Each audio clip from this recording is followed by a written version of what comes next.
It is a Confession Tuesday. Local life coach Rebeccah Silence is in studio, inspiredresultscoach.com. Welcome back. Thank you. Missed you. Missed everyone. All right, so what we do here on a Confession Tuesday, I almost feel like we're out of practice. We had 1 week off, and I feel like we're out of practice.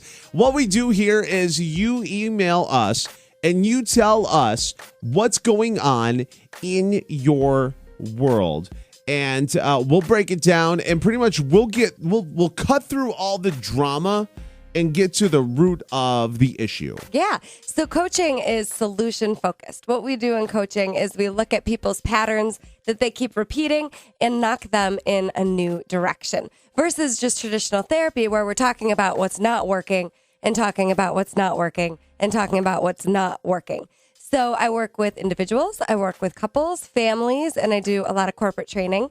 There are also some seminars coming up. We have the Radiant Seminar for Women on September 14th at the Stanley. Nice. And for Confession Tuesday, you get to just confidentially write in and get some free tips. So let's talk about, I had it, and I had a brain fart. I did. I had a brain fart all of a sudden. Let's talk about the fact that people fall into patterns. Yes. Okay, let's talk about people fall into patterns, whether it be with relationships, whether it be professionally. People still, it's like, I keep getting the same thing over and over and over. Right. My relationships always end up the same way every single time. It always seems like I have bad choices and I end up with the same kind of guy, or I end up with the same kind of girl, or I end up with the same kind of problems with work, no matter what kind of job I get. A lot of times people have that problem looking in the mirror and realizing that part of it is them as well. Yeah. So, of course, you're the common denominator in your life and in your relationships. There are 4 stages of relationships that you've heard me talk about before, but I will mention them again. The first stage is fresh love. And this is what I hear over and over and over again in my office. People are wanting to get back to. They miss those sparks, the fireworks, the sunshine and rainbows, the fresh love, where it's all glorious and wonderful. But here's the real truth about fresh love. It's totally fake. There's zero substance. What? There is zero substance. What do you mean it's fake? But it feels so good. But it doesn't. It's like Sweet Caroline. It feels so good. But it's not real. So good. So a lot of people I'm sorry. quit their relationship. And this isn't just relationships that are romantic, right? This can be careers. You know how many people do you know? I used to be one of them that quit jobs after a year over and over and over again because I got sick of it. Fresh love went away. I quit. Well, the reason I'm saying there's I never equated that to jobs. Of course. Yeah. Of course. This isn't just romantically. This is even best friends. You probably know some people that recycle best friends. It happens in any stage or in any type of relationship, rather. So fresh love, there's absolutely no substance because you don't know each other yet. There's no foundation there, which is why when the big bad wolf comes along, huffs and puffs, you get blown over a lot of the time when the fresh love starts to go away. So I'm saying there's no foundation yet when you're in fresh love. I'm not saying it isn't fun, but I'm saying this isn't going to last. Okay? Because the honeymoon eventually is going to end. And now I get to see you for who you really are, which is when we get to the second stage of relationships. That's when you get to see them first thing in the morning before their coffee. Right. This is when you kiss them before they brush their teeth for the first time. This is when all of a sudden we call it disillusionment, where now I panic because this isn't what I thought it was. And again, this happens in any type of relationship. Is it bad? I'm thinking of the old Donald Duck cartoon where he's in love and da-da-da-da-da, and him and Daisy, and then they get married, and then he wakes up, and it's her, just woken up with the cigarette hanging out of her mouth. What's wrong with you? Oh, that's hilarious. That's it. But that's what I'm thinking of right now. Disillusionment. Donald and Daisy Duck. That's seriously. Yeah. That's what I'm thinking of right now. So disillusionment, a lot of people quit here because suddenly Donald quit. Well, he ran, and that was the end of the cartoon. And then you go back to fresh love the next time, hit disillusionment, end it again. right? So many people end the relationship in this place because it isn't what I thought it was going to be. And now I am absolutely not interested.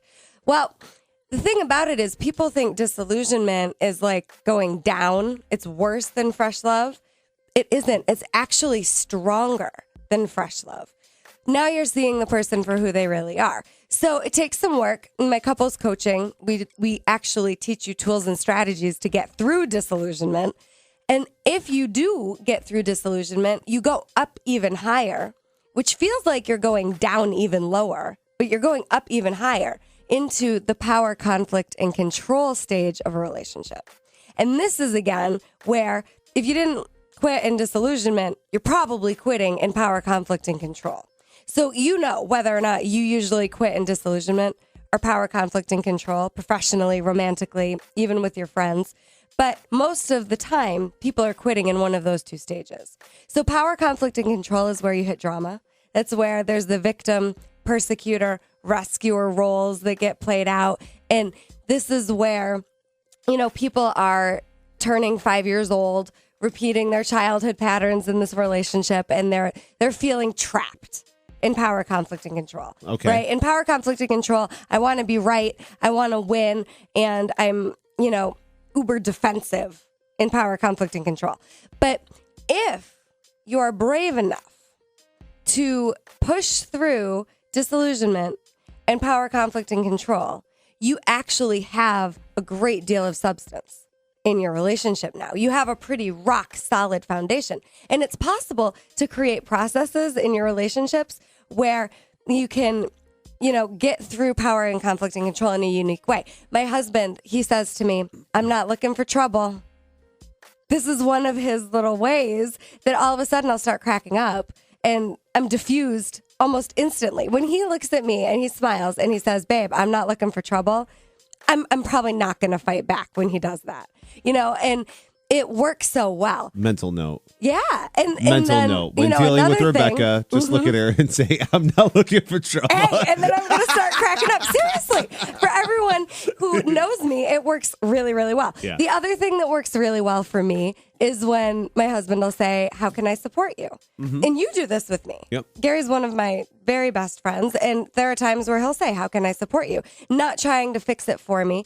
But see, when you're in power, conflict, and control, the only way through it is for you to know what works for you.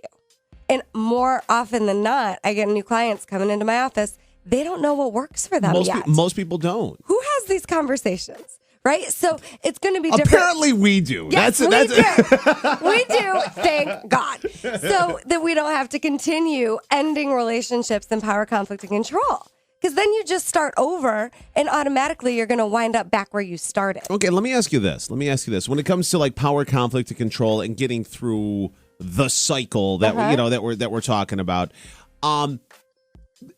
it's not necessarily something that time frame. Everyone's different. Like there are some there are situations where it could be a couple weeks. It could be a couple months. Mm-hmm. It could be a couple years. It could be multiple years as far as getting through that whole cycle. And that's because every person's different and every situation's different, correct? Yeah, and these cycles repeat themselves. So after you've gotten through... Cycles don't repeat themselves. After you've gotten through here. Power, conflict, and control, you get to unconditional love. Unconditional love is where there's nothing the other person can do to make you love them less. You're in it for the long haul. This doesn't mean that it's always easy, that there are not going to be struggles and heartbreaks and disappointment. But when I'm committed to unconditionally loving this person, there's this trust factor, not in the other person, but in the relationship that keeps it alive. So you're going to have fresh love, disillusionment, power, conflict, and control, unconditional love over and over and over if you've gotten all the way to unconditional love. If you don't get all the way to unconditional love, you'll just go fresh love, disillusionment, fresh love, disillusionment, fresh love, disillusionment, or fresh love, disillusionment, power, conflict, and control, and back again. Okay. Okay, that's how it goes. And you can have all four in one day. I've had that happen. Oh, geez. Sure, but it isn't Was that in your Vegas days? Oh, yeah. Oh, yeah. I had definitely some days of all four in Vegas. That's for sure. But it's all growing, and it's all for your highest good. So, we like to say relationships are the best seminar or personal growth ever that you could possibly sign up for, because in relationships, you get to see the parts of you that aren't fully developed, the parts of you that maybe you don't like about yourself in the other person. And it's just an awesome opportunity for you to have unconditional love, when you're in that relationship. And so many people want it. And what I find really, really sad is that most people, I don't believe, ever really experience unconditional love. I think you're right on that. And I think it's absolutely tragic, because it's so possible for all of us. It's so possible for all of us to have unconditional love. And of course, you've got to have it with yourself before you can have it with other people. But when we're talking about breaking patterns, this is the primary focus of identifying, how do I show up when I hit these stages? What are my escape patterns? And how do I try some new things so that I can stay in this relationship long term? And relationships, I believe, are all, able to be preserved. I talk about, I'm like the art of preserving relationships teacher, because you can. It isn't easy. It's a lot of work on the front end, but then you get the bliss on the back end.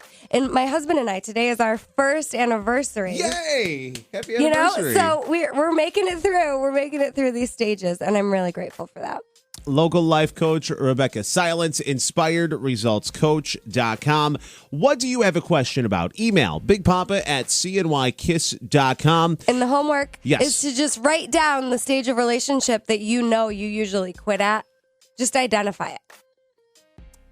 Do the work on the front end, and you can enjoy the back end. Yes, you can. That's what Rebeccah Silence just said. We're going to break, come back. It is a Confession Tuesday here on Kiss FM.